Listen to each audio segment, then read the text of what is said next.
We're now going to invite 4 students to come up to the front. They have come from various places, New York, Vermont, Massachusetts. They each have a different story to share with you. Hi, my name is Vivian Fridas. Right now I'm currently pursuing my master's at St. John's University, and I am trying to get my MA in government and politics. Just a little bit of a background for everyone, and then I'll share my experiences. I am legally blind. I still have some sight, very little bit. It's mostly light perception and big shapes, but that's about it. That's the extent of the vision. Growing up, I did have more sight. I have retinal degeneration. With retinal degeneration, I was able to see more when I was younger, but as I got older, it progressively got worse. So that's basically what I deal with on a day-to-day basis.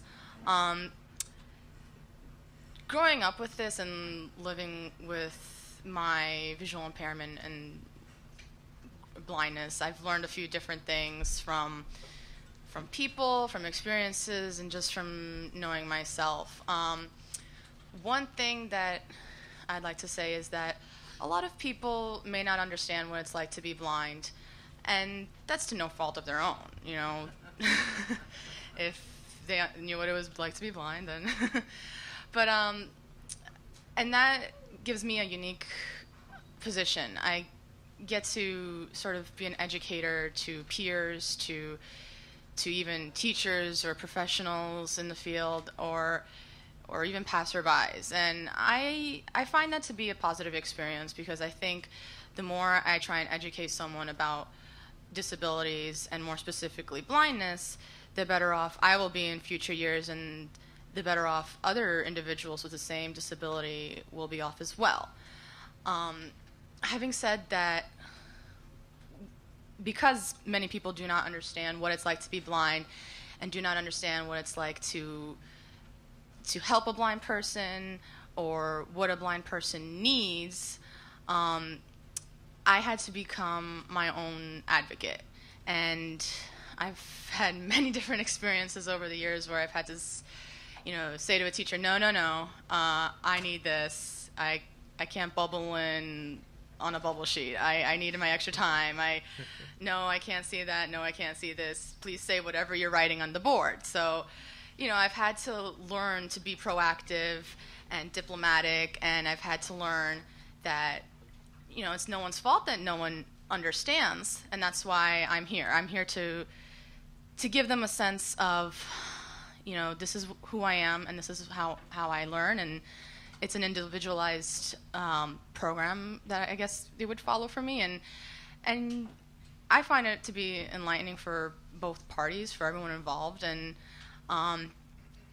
it's something that I constantly do. I advocate for myself. I advocate for other people who are in my situation, or who have other disabilities. And I mean, within the realm of blindness, there's a big range, so it's always hard to understand what each blind person needs, each low vision person needs, each visually impaired person needs.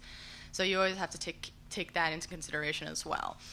One more thing that I feel I've learned and come to grasp, as you just grow up, you try and find out who you are, who you think you are, and what your personality is, and you try and see, okay, what do I ultimately want out of life, out of everything? And for me, it was always just basically freedom and independence, not to be held back by my disability, and to be able to just do whatever I wanted, whenever I wanted, and obviously not within a bad sense, consequences be damn sense, but a very, if I wanted to go down the street to a convenience store, I could do it and not have my visual impairment hold me back. And I realized that in order for me to succeed and continue to succeed, I would have to come to a new decision, and that was to get a guide dog. And about 2 years ago, I applied And I was accepted into the May 2011 class at Guiding Eyes for the Blind, which is up in Yorktown Heights, about, I guess, 35, 40 minutes from here. And that's where I was paired with Ditto. He's a black lab, and ever since May 11th, 2011, he's changed my life. And, you know, I have to say that with the experience of a guide dog, I feel as though each experience I face, each obstacle I face, each struggle and challenge is just a whole lot easier with him on my left side and walking me through it and just being there for me. So I always thank him every morning for that. And that's pretty much my experience. So thanks very much. And if you have questions, let me know.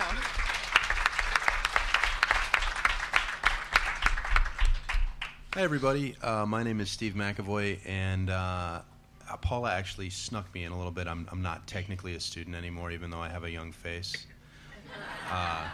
So, you know. You're allowed to be here without these. I am. Well, I wasn't aware. I grew up with cerebral palsy and nonverbal LD, but I would say my biggest disability is being a Red Sox fan in New York City. And after 3 years, and I went to teachers college, and I walked up to Paula at a networking event and said, wow, you know, you have a really strong voice and you smile a lot and you're very positive. And so she said, well, you're pretty, you know, well-spoken. Would you like to come to some more of my events? And I said, sure. And so that was about a year ago. And so I knew I couldn't say no to Paula, so here I am. I run my own business now. It's called McEvoy Access Consulting. I work with people with disabilities. I help them to find kinds of jobs that they would like to do versus what the state tells them they should be doing. I enjoy working with folks as well on networking, teaching them how to network, how to develop business contacts so that they can get the kinds of jobs that they want. And that's for people across the spectrum, not just people with disabilities. I grew up in Vermont and went to St. Michael's College undergrad and then went to Teachers College. And like so many teachers, because there's about 400,000 of us out of work, needed to find another way to make a living. So I started my own business in September. And so that is what I do. In terms of the biggest challenges growing up with CP, I would say that for me, it really is just a lack of, that's a good question with all these people. So somebody smile and ask me a question. This is, I feel rather like I'm in the middle of a Star Wars movie and everyone's looking at me waiting for me to say something very Jedi-like, you know? But I assure you I'm just a regular human being. I think the biggest thing is when employment-wise, when an employer says to you, you know, we'd really like to hire you, but then something comes up and they don't hire you. And since about 70% of people with disabilities are unemployed when compared with their non-disabled peers, that's something that I'm really passionate in changing. And I think the biggest and baddest example of somebody saying something to me that I felt was really above board that really just made me say, hey, you know, I wish Ed Roberts was still around. I wish I had Judy Heumann in my back pocket to come raise some hell for me. Was when I was a student teacher. And my very first day of student teaching, the director of special ed at the school where I was placed, when she was shocked that I knew what IDEA was and 504 was and that I spoke Spanish. Apparently, us guys from Vermont that root for the Red Sox aren't supposed to be smart. Go figure. In any case, I also do stand-up in my spare time, in case you're wondering. But as I'm standing there, actually I was sitting there because my legs were tired, she says to me, well, how do you know all about this stuff? Well, I have cerebral palsy and I was on an IEP. Okay. So then she asked me again. So I said, all right, I have cerebral palsy and I was on an IEP. And I thought maybe she's going to ask me if I've turned blue or something, because she's really not paying attention to anything I'm saying. And so she says, well, can you still be a teacher? Now, I wouldn't have minded if it was some, you know, grouchy lady or guy on the street, but this was the director of special ed at the high school. I mean, you know, it's kind of, anybody ever seen one of those, Southwest ads? Want to get away? I was that guy. I wanted to get away. And it really left a really, really, really bitter taste in my mouth. And after dealing with that over and over again and going through a year of teaching for the DOE and being in a building that was almost completely inaccessible and being rushed to the hospital because my lungs decided not to be able to work one day because my body finally said, you should be in a different line of work, maybe one when you're not running around as much. I said, okay, I have a need and a desire and just an obligation to myself to take what I've done and to share it. So hopefully, as you guys have questions, I can certainly elaborate on them. But I think in the quick and the dirty is, if you're going to be successful with the disability, you need to have a support network. You need to be able to disclose your disability and do so concisely. You need to be a self-advocate. And you also need to have skin that's 10 inches thick, because you're going to be dealing with morons. They are everywhere, no matter what you do. So finally, the mother of all points, I think, is that for you parents out there, let your children fail. Bet you never heard that come from a panel, did you? Anybody? Nobody at all?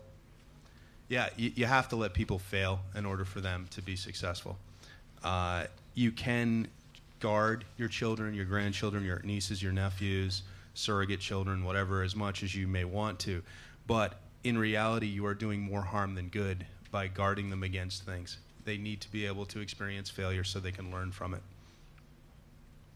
Steve, thank you very much for your insights. Very, very helpful. Okay, we're going to pass now to Ethan Arberman. Ethan, take it away. Hi, my name is Ethan. Born and raised here in Brooklyn. Right now I live in Massachusetts. I graduated last year in May from Johnson Wales University with a bachelor's in network engineering. And I currently work for a small networking firm in Fairhaven, Massachusetts.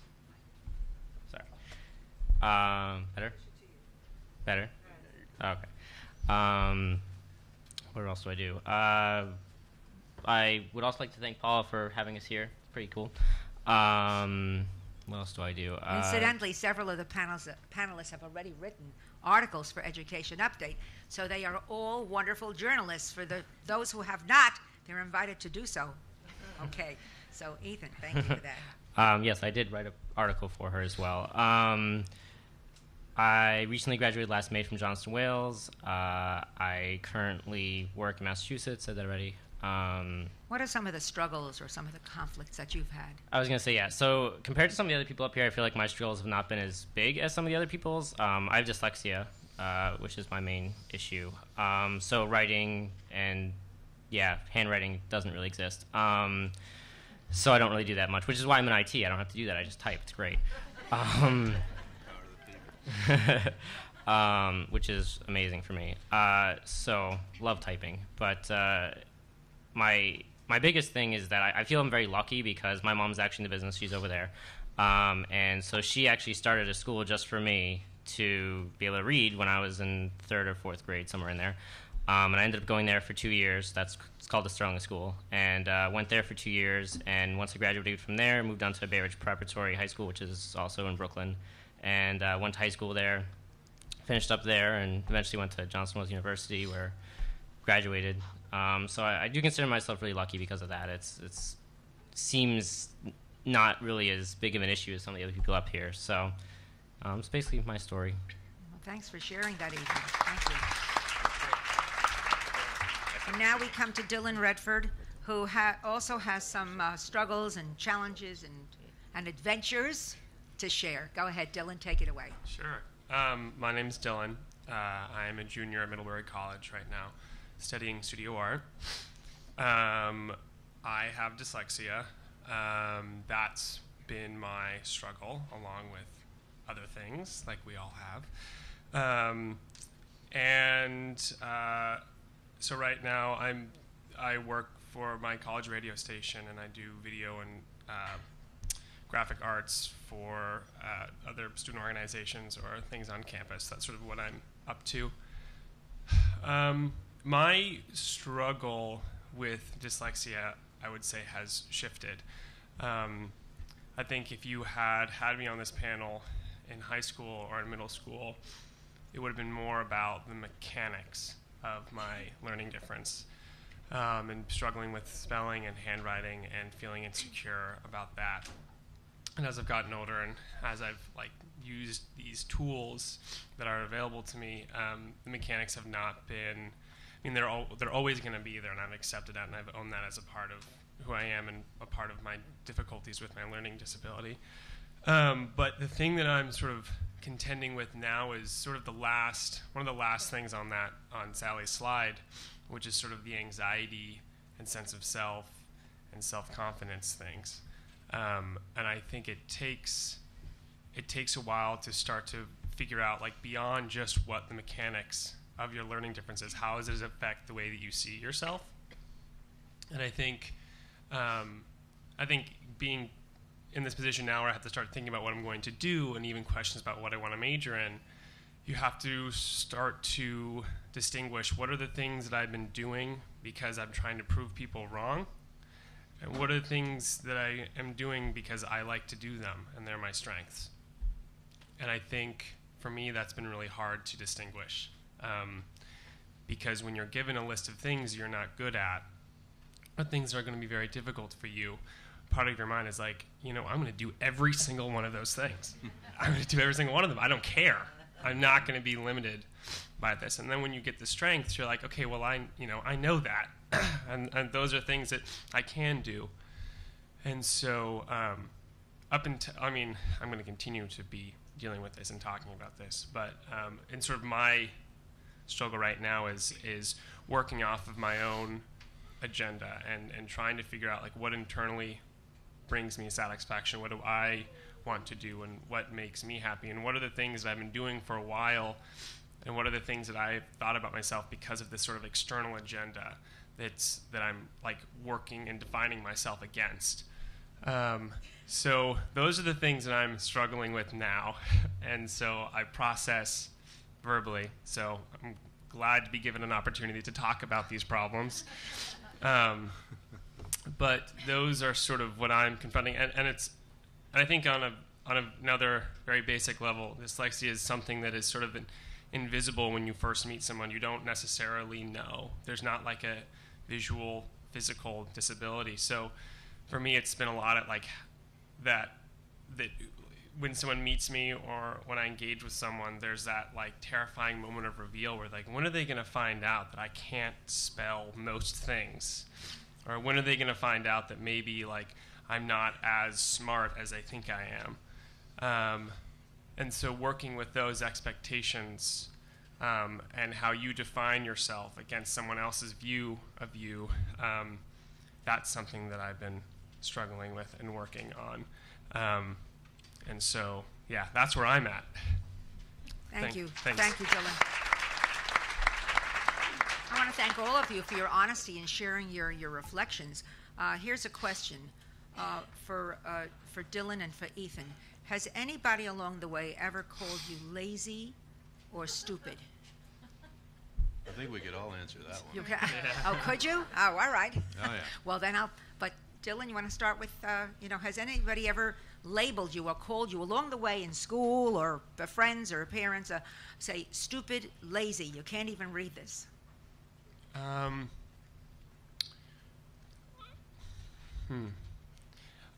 No one's ever, I've experienced, there's one memory that I have of a student who I was actually at the Lindamood-Bell program, and what it required me to do is leave half the day during my normal school, the normal school hours, and I had to spend half the day in the program. And so students were wondering where I had gone. Where did he disappear to? And so, understandably, at the very beginning, students sort of made up their own stories and ideas. And one of them was that I was going to a school for stupid kids. And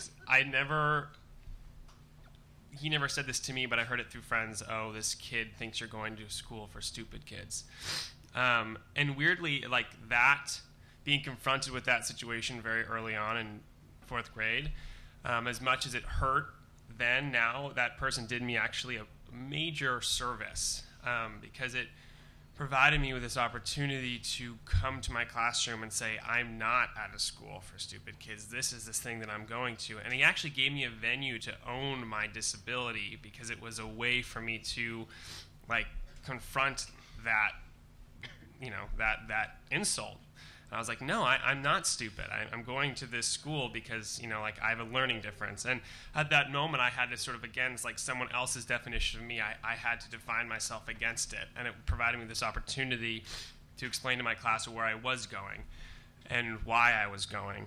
And so as much as it's a very painful memory, it's also at the very essence of how I've dealt with my learning difference, was just owning it from sort of the very beginning, and also having been able to have the luxury to own it because of all the help that I was given and the assistance that I was given. So that's sort of the one memory that I have of someone like believing that I was stupid. Right. How about you, Ethan? Anything like that happen to you? Again, I don't know if anybody actually said it to my face, but when I was very young, there may have been words with someone, but again, it was such a long time ago, I don't even really remember it. But not a pervasive thing. How about you, Steve? Yeah, I'm a child of the '70s, so before anti-bullying legislation. So, oh, okay. I was gonna say, want to add something? Okay, not so much. I was called monkey every day of school from when I was in 7th grade until I graduated from high school. So yeah, I was made to feel very stupid almost constantly. So it's definitely, people, if you'll pardon me, people are morons. And if they're not educated and if they're not aware, they tend to be really big morons. And if they come from homes where abuse happens, they tend to be extremely big morons. So that, rather than looking at me with, jaws wide open, just, take what I say. You can have the jaws wide open if you want. It's over. I'm okay, I promise. But, yeah, those things do happen. And I think the biggest thing that educators can do is to be aware that it does happen and to nip it in the bud, because it can have very far-reaching psychological and confidence and erode someone's confidence. Vivian, any thoughts, any reflections for you on this? Or maybe it doesn't apply? Well, maybe it doesn't apply. It does in a way, because for me, I wouldn't be able to see some of the things, and okay, sorry. For me, I wouldn't be able to see a lot of the things, so people would always just see you as weird, and why can't you see that? What, you're too lazy to read the board? What, it's right there, and then I would always get the things like, oh, you can't see this? How many fingers am I holding up? So I would always just, after a while, I'd just give the automatic answer of, yeah, I can see, it's 92 fingers, so just to sort of develop a defense mechanism. And, you, as many of the other people have said, you have to have a thick skin, but it does help you in the end, because you own it and you say, no, I'm not lazy, no, I'm not stupid, no, I'm not this or anything else, I'm not anything negative, I just need a little extra time for this, and I just need a few accommodations to help me do the same thing as you do and probably do it better. So that's right. Would it have helped all of you in your lives if there was more general information out there to distribute to your classmates, to your schoolmates, about various, disability or learning differences? Would that have been helpful? I can take that one to start. I think, I was coming of age at a time when IDEA had gone through a couple of changes. I'm born in 1977, so I will use Star Wars references. Thank you very much. Not the prequels, because they were terrible. Yes, they were. Yeah, they were. Thank you. Thank you, Vivian. I appreciate that. Yeah. I think written materials are great, but you have to have administrators and you have to have principals that, to be blunt, know what the hell they're doing. And if they don't know what the hell they're doing, then bad things tend to happen. And by that I mean, if you see bullying going on and it continues to happen, and nothing is done, then bad things are going to happen. I think you can have all the information in the world, but if you don't have good connections with parents and with families and with the students themselves, if you don't invite the student to their IEP meeting, if you tell the student not to worry about their disability because we'll take care of it for you, bad things are going to happen. And you see it today, where so many students with disabilities have fallen through the cracks and they are woefully behind their non-disabled peers in terms of successful employment outcomes. If you look at the caseloads that are now faced by Access VR counselors, they are upwards of 300 people per counselor, which is massive. Budget cuts have absolutely slaughtered nonprofit sectors and education sectors. And I know for the professionals that are sitting in the room, I'm preaching to the choir. But I think it's important to recognize that you can have all the information that you want. But if you don't have people that actually take the information and use it, it's not going to do you any good. Steve, that's an excellent answer. And I just want to pass to Dylan for a second. Thank you for that. Because, Dylan, actually, your father made a documentary about dyslexia.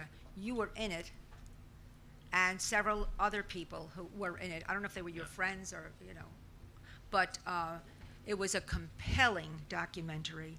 And, Dylan, you want to tell us something about the documentary? And also, I think if more people saw that documentary, they would have a deeper understanding of the complexities and the ramifications of dyslexia. But what do you think? And tell us the name of the documentary. Okay, so the name of the documentary is it's called The Big Picture, Understanding Dyslexia.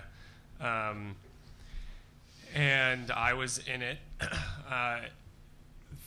it was during the period of time when I was in senior year of high school going into my first year of college. And it was, if someone could sort of say, like, okay, Dylan, pick the most insecure you've ever been in your entire life, like we're going to make a documentary about that. And that's sort of what it was. But what the experience was sort of like me having to deal with going to college and in a lot of ways feeling this pressure to succeed at this place, mostly because I gotten all this help up to this point. And I felt like going to Middlebury and going to this academically rigorous school that I had to sort of like represents, the dyslexics of the world, and be like, if I don't do well at this school, then, like they're never going to let in another dyslexic again. That's sort of what where I went with it. And so that was sort of my role in the documentary. But what I think is so strong about the work and the nature of the documentary is that it's all stories. They're all stories from different people in different parts of their lives dealing with this thing that never goes away. There's Guy who's still in middle school, and there's Sebastian who's in middle school going to high school, me going into college. We have a whole spectrum of experience, and then there's other people in the documentary like Charles Schwab and Richard Branson who've done very well for themselves, but are still struggling with the same things that I'm struggling with and will continue to struggle with.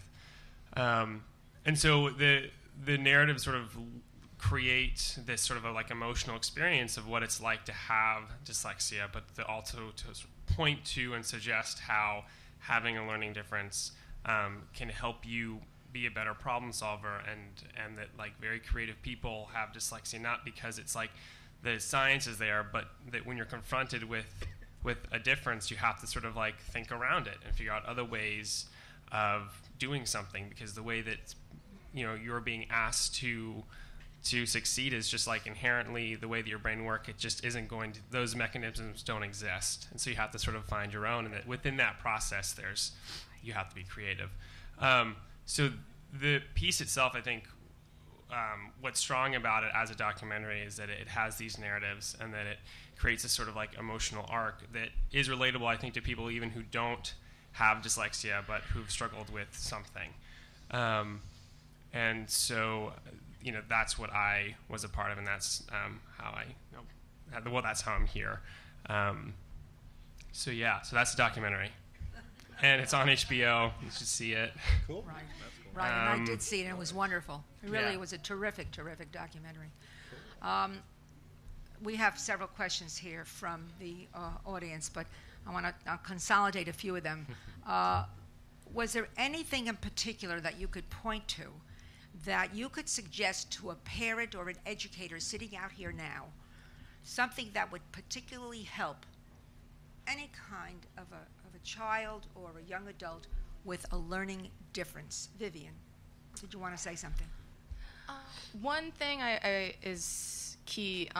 You can't treat a person with a disability as something generic, because every person is individualized, and every person that has a disability has varying needs and varying accommodations. So I would definitely say you have to make a specialized plan for, with parents and with educators, to be like, how can I help my son and daughter to succeed in the academic world, to succeed in the employment?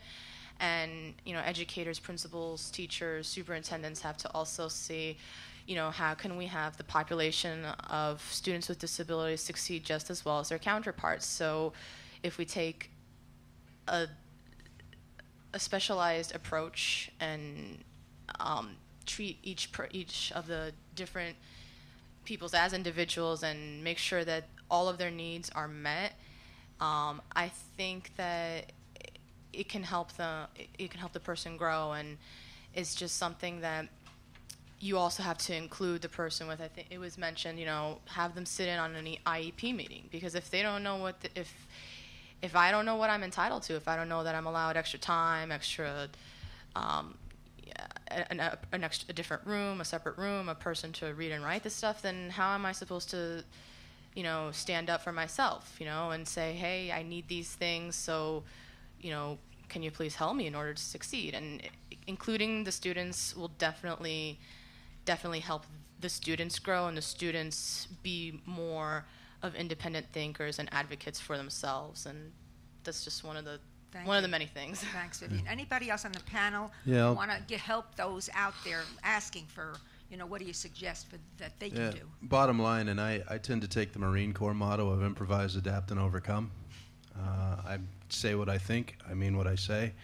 And for some folks, they can kind of get a little freaked out, but it's something I'm impassioned about, so that's the tack I take. The first thing I think is you have to use person-first language. Show of hands, who knows about person-first language? Oh boy. Oh boy. Well, I'm allowed to tisk. It's okay, I promise. To say a person with a disability rather than a disabled person. Person-first language is huge. I also think that anyone who is working with people with disabilities needs to read a book called No Pity by a gentleman named Shapiro that talks about the disability rights movement, and a gentleman named Ed Roberts who did more for people with disabilities than almost anyone I could think of. And that should be required reading for every special ed director in the country. And if it's not, I will scream until it is. It is really, really, really, really essential for parents, especially in the 21st century and with social media, you have to find ways to not have helicopter parents, and that's very, very difficult to do. I'm someone who's also worked with student athletes at both the universities of Connecticut and Fordham University, and so I've come at it from both college and secondary education, as well as theory at TC. So I'm kind of a teacher on steroids, if you will. But the most important point, though, that I'm trying to make is you have got to make sure that the person is both able to disclose their disability, has a support network in place, and knows the difference between an entitlement law and a civil rights law. IDEA is an entitlement law. Once you reach the age of 18 or once you graduate from college, it goes kablooey. And too often, when it goes kablooey, people, particularly parents and students, have no idea what they're getting into. So you need to be able to educate those folks.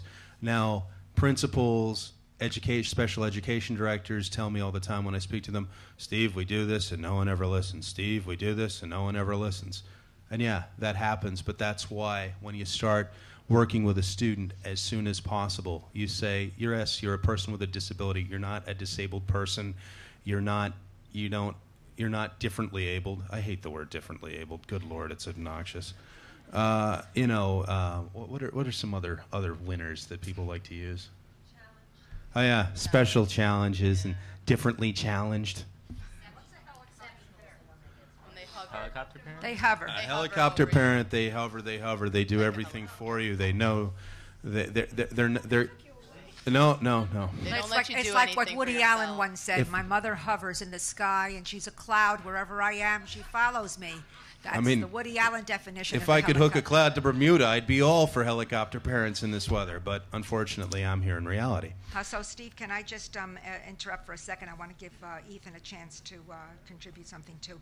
So, I was going to say, what are some of the biggest challenges you face? Now, I'm afraid to use the word challenge. It's okay. You're allowed But to use it. a high and a low. Give us a high and a low in your life. You know, best time, worst time, like Charles Dickens. Can we start, Ethan? Can we start with you? Yeah, sure. I would say the worst time would probably be when I was younger and I was first starting to learn that I had dyslexia, and just overcoming that challenge, especially like in 5th and 6th grade, it just was extremely difficult to wrap my head around it. And I think it was the time where you finally realize that you're going to deal with this for the rest of your life, and you overcome that's when it kind of starts getting better. But until you get to that point, it's not the best time. So that was okay. So what's the best of times? The best of times. I would say that'd be recently. I graduated from college, working, living. It's good. Okay, great. Now it's good. Yeah. Okay, Now it's that's great. How about you, Dylan? Best of times, worst of times. I would say worst of times was probably most of high school, just because that's when I think like the mechanics really felt like they were keeping me from being able to do the things and be the person that like I knew that I was, and that I spent a lot of time feeling very insecure about my learning difference, and like understanding that I needed to own it, but also doing all of these things and putting all this pressure on myself to prove to myself and other people wrong about me. And I think, honestly, it's been like the past, through high school, even into the beginning of college, again, to kind of come back on this thing of working on other people's agendas and working to define yourself away from them and be like, okay, so these are my struggles. I'm going to do all these things because I'm trying to prove you wrong, or I'm trying to do all the things that are hard for me. It's taken me a long time to sort of let that go and not feel like that's what I have to do. And I think the hard thing about recently being sort of a part of this thing where it's like, oh, this is you've succeeded because you've gone against all of these odds, and you're in college and you're going to Middlebury and you've done all these things, and like I feel like, yes, I've done all these things, but I've been miserable. Like it's been really hard, and I actually am like not so interested in this concept of like succeeding by doing the things that you don't want to do, but you're doing because other people don't expect you to do them. I think that really, it's worn down on me. And it's only been recently where I've actually started to embrace, like, I was a history major. And I really was a history major because I liked the idea that a dyslexic was a history major. And I was spending all my nights, like, reading, and I wasn't making art, the thing that I, like, love to do, that comes easy to me, because I was used to working towards this success model of doing the thing that other people don't think you can do, and that when you do those things, you're succeeding. And that's like, I don't know, that's something that I've been working against and working with. And so it's only been sort of recently, when you're talking about like the good, when things have gotten better, when I've started to sort of now embrace what does make me happy and what are my strengths. And so that's been really nice. But there's always, I remember there was this moment when I got diagnosed, and she said, we like read through all my strengths and the weaknesses, and she said, Dylan, at some point you're going to reach, you're going to reach a point in your life where you're going to be able to, like you're not going to have like this. It's not going to be as bad. You're going to be able to do the things you want to do, and you're going to feel, like you're not going to have to worry about math tests anymore. You're not going to have to worry about spelling tests anymore. You're not going to have to worry about all these things you're not going to be very good at. You're going to reach a point in your life where those things sort of go away, and you get to do the things that you want to do. I feel like in some weird way I was like waiting for the guy to come out and be like, that's that time right now. That's that time. So you better start doing those things. And I think like, I don't know, that's figuring that out. Like, when does that time come? When is that point? Because you leave college and you're still struggling with the same things. I mean, I interned for a company over the summer, and I was like, writing the assistant's name wrong, and I was like messing up the Excel document because I didn't know how to do the math. I mean, like, the real world, it's like there's this whole thing. It's like, oh, once you leave school, everything gets better, and you know, and that's just like not necessarily true. But it's more even specific. It's about like why I'm doing the things that I'm doing, and that comes with sort of like really embracing your strengths and working within something that does come easy to you. Right. And I've got the luxury of being able to get to that place almost where I'm sort of allowed to do that. But it's taken being sort of miserable for a very long time to get there. And I don't know if that's necessary or not, I guess. And I think partly maybe it is. But that's sort of what I'm, you know, that's where I'm at, is I'm finally sort of embracing those things. Right. So now a quick sound bite from each one. What is your strength today? What direction are you heading in terms of career? I mean, Steve, you already have your career in place in a sense. So I don't know if it's really in place. It's just starting out. Okay, but we are wishing you luck, and we're going to all help you with that. Tremendous. Okay. So, Vivian, what is your strength, and what direction are you heading in for your career? Just a quick sound bite from each one of you. Sure. Well, I'm trying to finish up my master's, and with that, I hope to get involved in the international relations realm, but in the sense of reaching out to help individuals with disabilities on an international level and deal with it as a human rights violation, and we'll see where that takes me. Okay, very interesting. Okay, so Steve, we're promoting you. We're gonna. Anybody Tremendous. need any kind of help in the field of? Email. Give us this. Right. Don't worry, I brought plenty of cards. Okay, good. All right. But yeah, so Just, briefly, if you have questions about consulting, and if you have questions about how to learn how to network, I can teach you more in a half an hour than you'll get from a book or most programs. I learned how to network from baseball executives. They don't suffer fools gladly. I can tell you that from a great deal of experience. That sounds great. And if you give out chocolate chip cookies with that, sign me on. Okay. We're fresh out, Paula. You want some vanilla macadamia nut? Maybe, I don't know. All right, Ethan. Right now, just focusing on getting another job, probably. Moving to probably bigger companies where I'm going. Okay, and what kind of in career? IT. IT. Yeah. Okay, all right. And that you feel your strength. Yeah. Okay, great. Okay, and Dylan, I think you're still thinking about it, right? Yeah. Finishing, I mean, I have 2 more years left in college, and then I'd like to be a video sculpture artist. I mean, that's what I like to do. So A video sculpture artist. Yeah. Wow. Okay. What is it? For those in the audience who are not that familiar with technology. That's just working. Just working with 2 mediums, like doing sculpture art and doing video art and storytelling through both of them. That's what I'm interested in. Okay, so video art meaning you're doing it on a screen on a computer. Rather than okay, Yeah. right. I'm picturing sculpting with my hands out of clay, okay, or marble.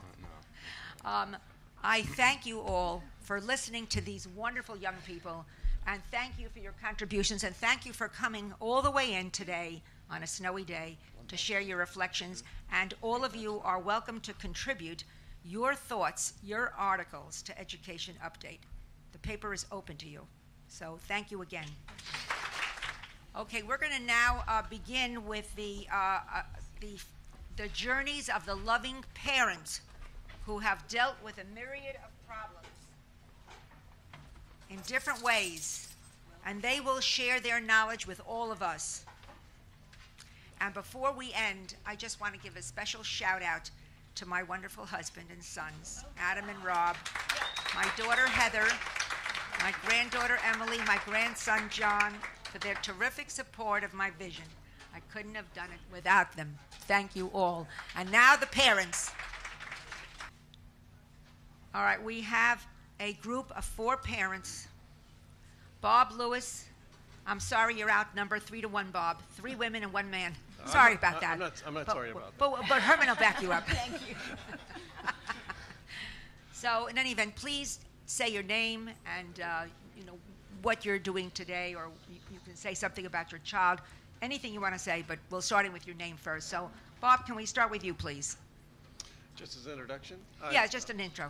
I'm Bob Lewis. I live here in New York City. I have a background of many decades in banking and insurance, but I'm most proud of being a parent of two wonderful sons and being on the Board of Trustees, chair of the board of Landmark College.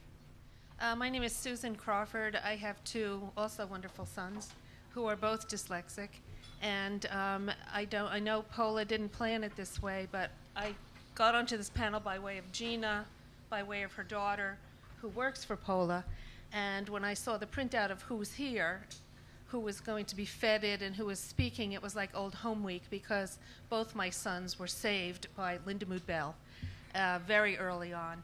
And I'll tell more about that later, but part of my trajectory is also working at the policy level, and to that end I formed the Right to Read project. Thank you. I'm Gina Anderson, and my day job is a lawyer for a publishing company in New York City. My most important credential today is as a parent. My daughter, our daughter, was diagnosed with nonverbal learning disability and ADHD as a sophomore in high school, and at the same time she was also diagnosed with clinical depression. I'm Maria Fridas. I'm the mother of three wonderful girls, the middle one being Vivian Fridas, who was up here before. I got into the field, I became a vision teacher myself because when she was diagnosed at a young age with retinal degeneration, I went through the stages that any person would go through when they realize that their child has a disability, and it's sort of similar to a death stage, you know. So you go through all of the feelings of denial and anger and you know, bargaining and then acceptance. And the acceptance part got me into becoming a teacher for the blind and visually impaired. And right now I currently work for the Department of Ed. I supervise teachers of the blind and visually impaired. And I also have a colleague here who works for the hearing impaired, Dr. Koplewicz over there. And I'm very grateful that you invited us to join you because there are a lot of things as the children, the people who are living it with their disabilities have discussed, and one of them being thick-skinned. And I loved Steve's quotation about all the morons out there, because you do develop a thick skin and you do make a sense of humor. Thank you. Would you like to now go along, Bob? You can launch us some of the challenges that I hate to use the word. Now Steve has made me very sensitive to using the word challenge, but anyway, some of the challenges you faced as parents and how you've resolved it or how you've handled it. So Bob, can we launch with you? I'll try, Paula. First of all, parents, or most parents, aren't the experts. Most of us, at least I speak for myself, didn't know anything about learning differences or learning disabilities. And so what parents do have is love. And what parents have is dedication to their kids.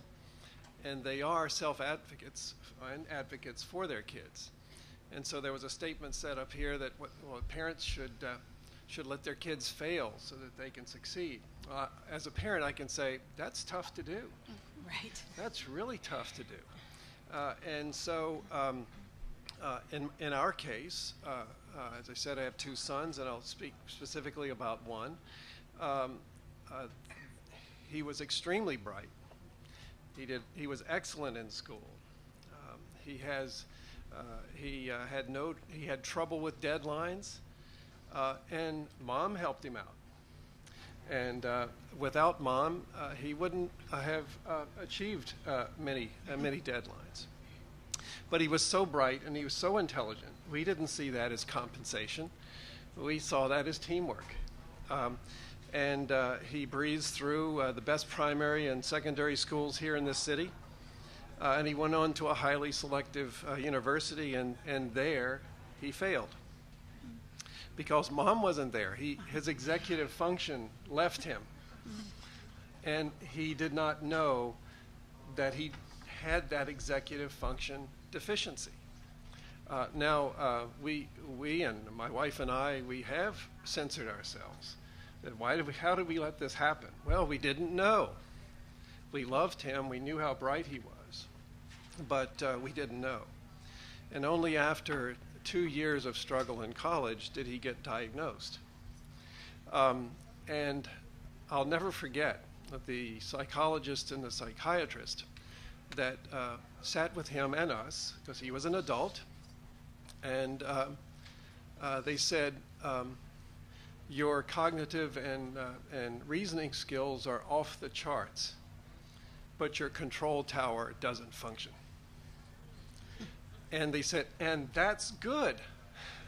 And so as parents to hear, he said, because you're smart and you have good reasoning skills, that's good. And we knew that.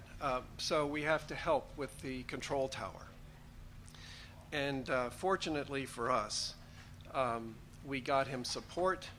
He had terrific support systems, but they were not sufficient. We had to find other support systems, and we did. We found Landmark College. And others have found other places that have helped the parents and the child or the young adult achieve accommodation and success. And Landmark College changed his life and changed our lives. And the combination, in his case, the combination of diagnosis and then his own motivation, education and medication were the cocktail that have made him the successful and wonderful person he is today. But again, that's not everybody's cocktail, but all of us know that there's a cocktail. It's a bad analogy, but there are, and it starts with the individual, your child, that has wonderful talents and wonderful capabilities, one or the other direction. And it's how do we provide that team of support that will allow him or her to succeed. And it's tough to say that parents, I guess, should know enough to back off and let their child fail. It's tough. And we don't do it if we don't have to. At least we did. So that's Thank you, Bob. Susan? Thank you. I asked Erica who was in the audience mostly. Was it parents, teachers, administrators? Lots of teachers. So I will try to pitch slightly in that direction and just give my personal trajectory and then my policy trajectory because teachers are on the front line and there are things you can do to help bring to the fore things that Dr. Koplewicz was speaking about earlier. Getting the policy initiatives moving that really will make a big difference for all of us. I had a very sparkly, bubbly preschooler who went to a preschool where they still played. This was the early 90s. The trajectory for me is like 95 to 2005, from the time my older son was first starting school to the time my second son finished Lindamood-Bell. Is in that 10-year time frame.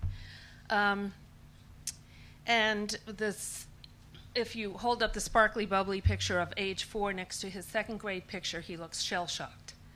And by second grade, it was clear there was some kind of problem. He was in a gifted program, and I didn't know at the time, but they really just would have preferred that we left. But there's only so much that can be said in public schools without transgressing the law, so they didn't just say, as apparently Riverdale did in the what Dr. Shaywitz showed, where they literally asked the child or the parents to take the child out of the school. It's actually not legal to do that, so they just made our lives difficult. At the same time, I'm the sort of person who would leave no stone unturned until I found out what the problem was and got him the help he needed. So I've spoken to many parents since then whose children have languished in all different kinds of programs that get to 8th grade still not reading. And I tell them about Lindamood-Bell, and they come back after summer and they're reading. I got through that trajectory within a 2-year time frame, and he went through Lindamood-Bell, came back. He stayed in the same program through 5th grade of this gifted program.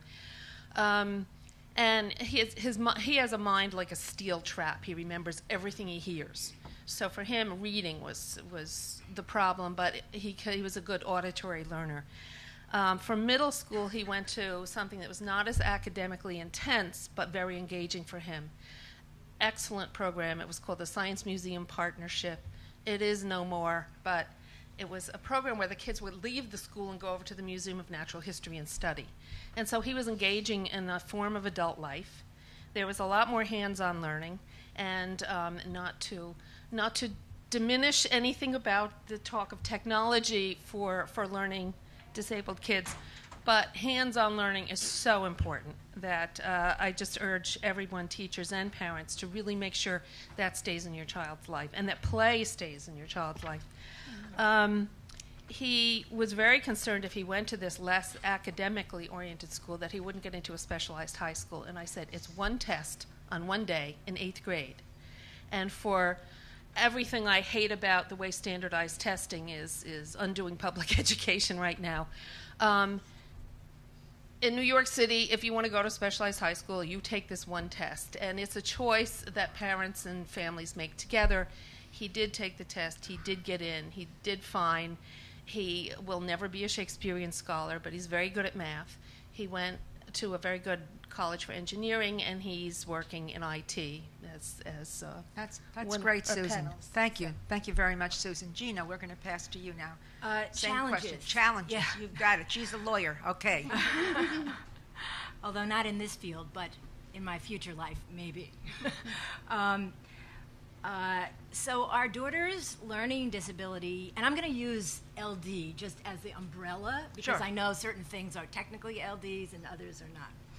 But her LD diagnosis was very surprising to us because she had been in gifted programs throughout elementary school and middle school, and she had excelled.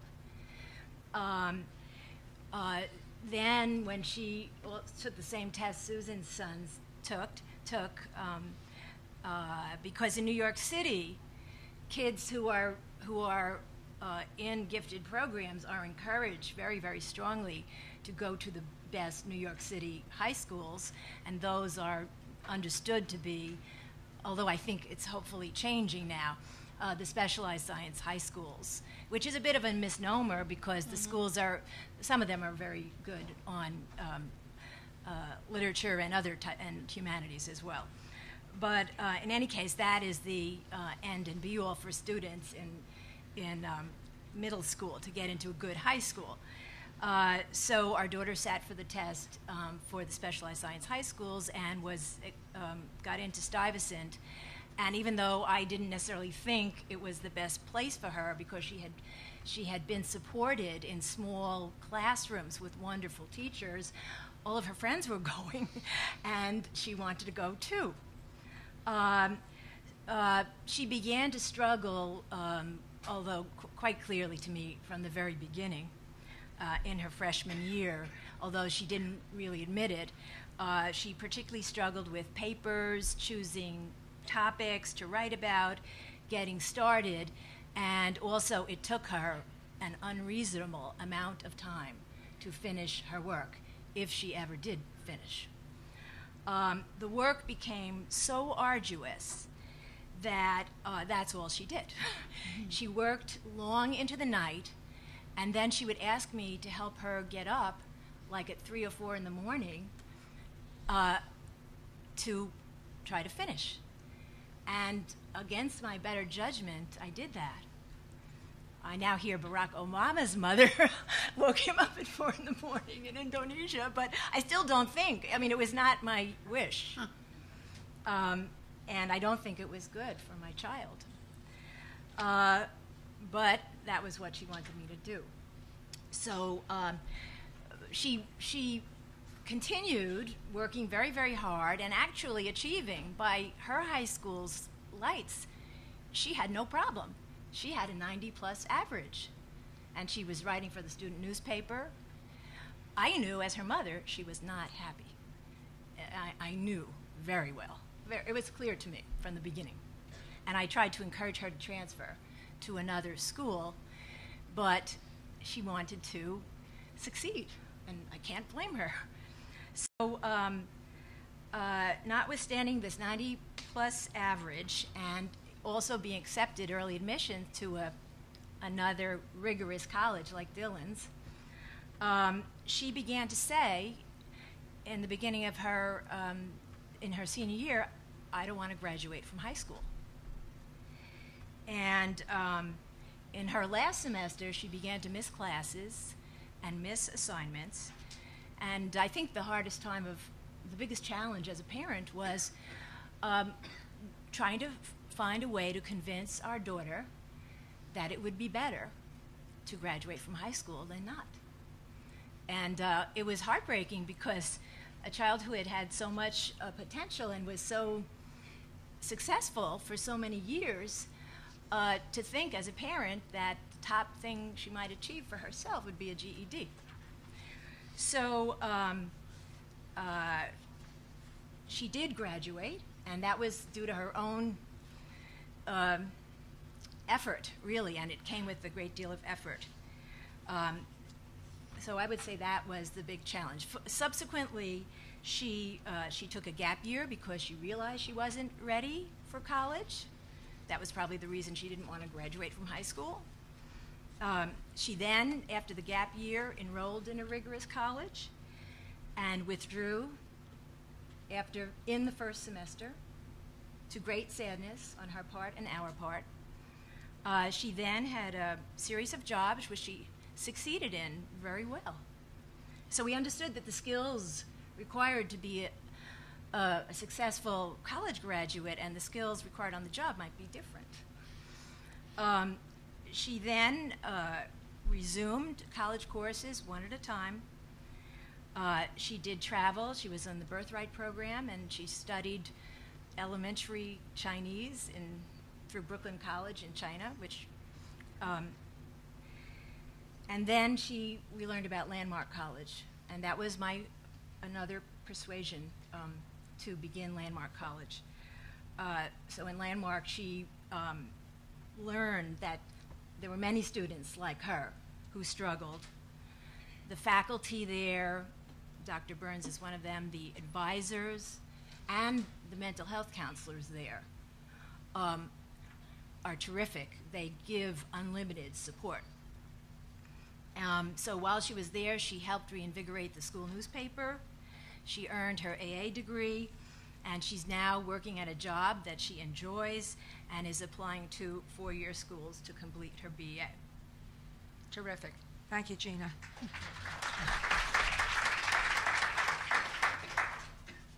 We'll pass to Maria, and then I have a few brief questions from the audience, but some very excellent ones. So, soundbite. Well, before I get to the challenges of my daughter, and some of them might be obvious, but I just, I noticed that most of the panelists here were, had learning disabilities and dyslexia, and my daughter had a physical impairment that kept her from it. Although, listening to this, there is an aspect of, physical, not with the eyes, not dealing with the eyes. But I noticed that there are a lot of similarities, and I have to tell you right off the bat, whatever we did, the Kurzweiler was originally invented for blind people.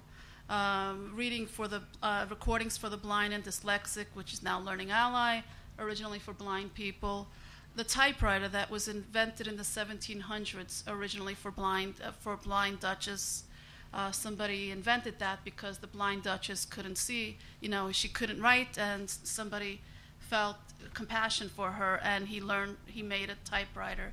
So whatever starts off being something for a blind person eventually will go into the public domain. The other things that I've noticed is the extra time that that's visually impaired will also help somebody who has dyslexia. Other things, breaking it down is, like there's a lot of similarities. One of the things that I do want to say, if you mention that most of the group here are teachers, is read the IEP, because when my daughter was in 5th grade, I cannot forget this, and this is where she learned to be a strong advocate. Read the IEP. It's there for a reason. It's not there to chop down trees. It's there for a reason. It's a legal document. And guess what my daughter learned in 5th grade? An IEP is a legal document. Because 3rd grade and 4th grade, they took her in a separate room. They gave her the time that she was allotted. She didn't have to sit there and bubble in the sheets. I mean, they're tiny, come on. She didn't have to do any of that. She had her accommodations. And so she could basically focus in on the concepts, not on the fact that she can't see these things. What happened in 5th grade? I don't know. Who knows? Of course, none of that applied in 5th grade. So as a young girl, she was trying to understand all this. Why am I in the same classroom with the rest of my classmates and I have to take this? I guess what they did for me last year and the year before doesn't apply. So she spent all that time trying to bubble in the sheets, and that's 5 minutes an answer. She's up to question number 35 out of 50, and the teacher is like, Vivian, hurry up, finish up, it's time. She remembered that she got extra time, and she said, no, I get extended time. And that's when it clicked with the teacher. Oh, So I had to write letters. I had to go all over the place, and I wanted to make sure that the grades she got were based on her ability, not because she couldn't see it. And that was, So, Maria, you bring up an interesting point, and somebody asked a question here from the audience. When do you protect your child and advocate for your child, and when do you let them help themselves? At what point? And maybe each person could say something briefly about that. How do you balance it? Yeah, sure. It's sort of like the question is similar to you're teaching a child to ride a bike. You're going to be behind him. You're going to help him with the balance. You're going to start off with the training wheels, and then you see that they're starting to master it. You start taking off the training wheels. You're still behind him. You're seeing that they're mastering it, and then you step away. At that point, she wasn't aware of it in 5th grade. By 12th grade, she knew her accommodations. I didn't need to tell her this. So little by little, you see the success. You see what they're doing, and then you start pulling away these training wheels, I think that's a very good analogy, because that's how I learned to ride my bike. Yeah. First the training wheels, and then no training wheels. And mommy behind you or daddy behind you in the beginning, exactly. right? Any other reflections on that? Bob, Gina, Susan? When do you stop being, how much do you protect and advocate, and when do you leave them alone? I was very sensitive to hearing charges about helicopter parenting, particularly when our daughter was at Wesleyan, and the first thing they tell you is go home, get the hell out of here. And I've heard of extreme situations of parents who would go to their kid's dorm and sleep over, when they weren't supposed to.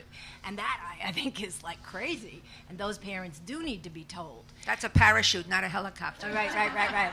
But I don't think parents should be shamed by this term. And I think there is shame. And I think, quite frankly, that's academic administrative convenience to get the parents feeling ashamed to, in any way, question. Because at age 17, when students are going to college, they are not equipped to understand. Fortunately, you train your daughter about her legal rights with regard to the IEP. But things like FERPA, that's privacy, educational records, even, quite frankly, picking out a college. I don't think high schoolers are equipped in this very, very complicated environment, and in our country where people are crazy about college admissions. People are warped about it, and we as parents are complicit because we're warping our children by this focus on what's the best college you can get into, the elite colleges, and quite frankly, if there are any people out there, I would like to participate in a kind of a getting people sane in this culture about the role of college. There should be a good college out there for everyone who wants to learn, and students who are 17 shouldn't be made to feel stupid because they can't get into Harvard or Yale or, so that's my pet peeve. Can I just add to that? Sure. About the high school process. Sure. Having two daughters go to Bronx Science, and thankfully Vivian went to Cardozo High School. I honestly believe that Mayor Bloomberg, it's great that he's a businessman, and I'm an administrator, and I work for him. So I have to choose my words wisely.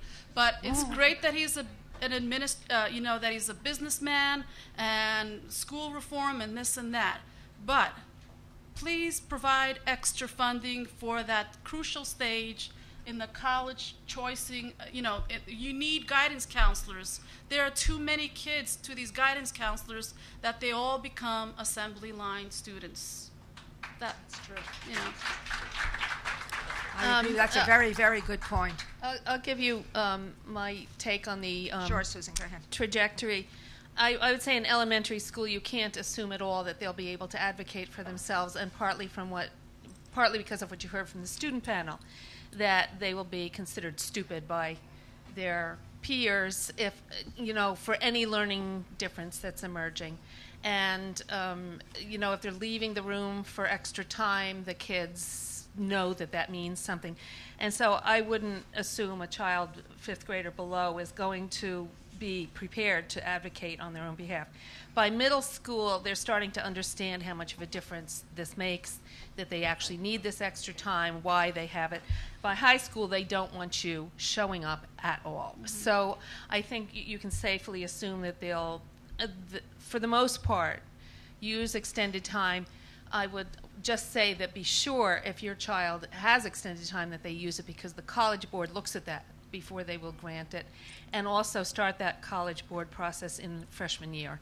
I made the mistake with my second child to wait a little too long. He did get the extra time, and just with Dr. Shaywitz here, I have to say, my older son, when he went to college, felt awkward going to the office where they set up the extra time, and I showed him the section in your book. He said, it's not really fair. And I showed him a section in your book about it leveling the playing field for dyslexic readers. And he was surprised to find, he asked the director who oversees this department, how many other kids get extra time in this school of 5,000. He said about 500. And he was really surprised that so many other kids would need it and use it. It's not being a helicopter parent to make sure that they use what they need. But it is important that they learn to advocate for themselves. Bob, any reflections on the balance between advocating and letting the kids go on their own? Well, I'll have to say that it's really all in retrospect. The School of Hard Knocks is effective, but not really efficient. But we went through the School of Hard Knocks, and because we didn't know as parents. But I think in retrospect, it's really it's common sense. If you're compensating so much that your child's health is suffering, they're not getting enough sleep, there is no playtime, they're getting all stressed out, they're not happy, that's when your support system isn't sufficient. It's necessary but not sufficient. And in retrospect, that's when you need to seek out help, and it might be all kinds of avenues of help that are provided to you by the school legally, etc. But I think we as parents have to love our kids and say, well, if we're getting the right results, then they must be happy. Well, no, they're not. And that's what I would say. Right. Well, I have many questions from the floor, but I'll pose one last one. What do you wish you'd done differently in parenting your child with disability is the question here, but let's say different learners. So what do you wish you had done differently? Any thoughts about? We can start with Gina. We'll start with you. I guess the one thing I do think about is that if I had, even though maybe I should have started my daughter in private school instead of public school, my husband and I are both products of public school education, and we're very democracy-oriented and believe that the public schools should be. And I didn't want to take my daughter out of the public schools because I figured the public schools needs parents like us to support their work. On the other hand, when the environment was small, it was very good for our daughter. When it became very large, and that was before the advent of the charter schools and the small schools, and I wonder how it would have been different. But I think if your child is a junior or a sophomore in high school, that's a very bad time to think about switching schools. So it really was impossible. But that was my one regret. Maria, what do you wish you had done differently? Or maybe you don't. Well, the advocacy part was thrown on us, and she became, a very good advocate. Whether we wanted to or not, we had to, It was there in our face. We would come across, crazy things, or like Steve said, lots of morons out there, and we kind of made fun of it, some of the situations. I would not change. Vivian had told me in hindsight some of the things that she was so thankful that I didn't do. She was thankful that I did not get a paraprofessional, because a paraprofessional is great, but when you're in college, there are no paraprofessionals. So she thanked me for that. She's like, thank you for not doing that. She thanked me for, teaching her advocacy skills. If anything, giving this some thought, I wish I had spent more time understanding technology and pushed her more into the technology part of it than anything else. And she's pretty proficient in technology, but my wish is that I wish I had advocated more for technology, and if the DOE did not have the answer, then I wish I had gone to Apple and said, you provide the answer. That's my, yeah. Thank you. Susan, how about you? I wish I had read more to them. This period of the 90s into the 2000s, there's been an explosion in homework, and by the end of 5th grade for my older son, we moved him to a low homework school, and our family life completely changed. But by that time, my younger son was just starting school, and I had to do the whole dyslexia thing over again, and I never had that half hour to an hour sitting with them every night, reading to them, that in my head is what good parents do. I mean, I did read to them, but not in any kind of sustained way that I wish I had. I want to thank all of you for coming, our parents, our students, our panelists, the wonderful speeches that we had, the Shaywitzes and several others. I hope that you will continue to be in touch with Education Update. Send us your reflections. We will publish them. Send us your questions. Send us your answers. We'll share those around too. But I think it's really important to have a community of people who believe in similar things. And I think that that's where our strength and the forward movement comes from in special education, when we get together like this and share our reflections and our thoughts. Thank you all again.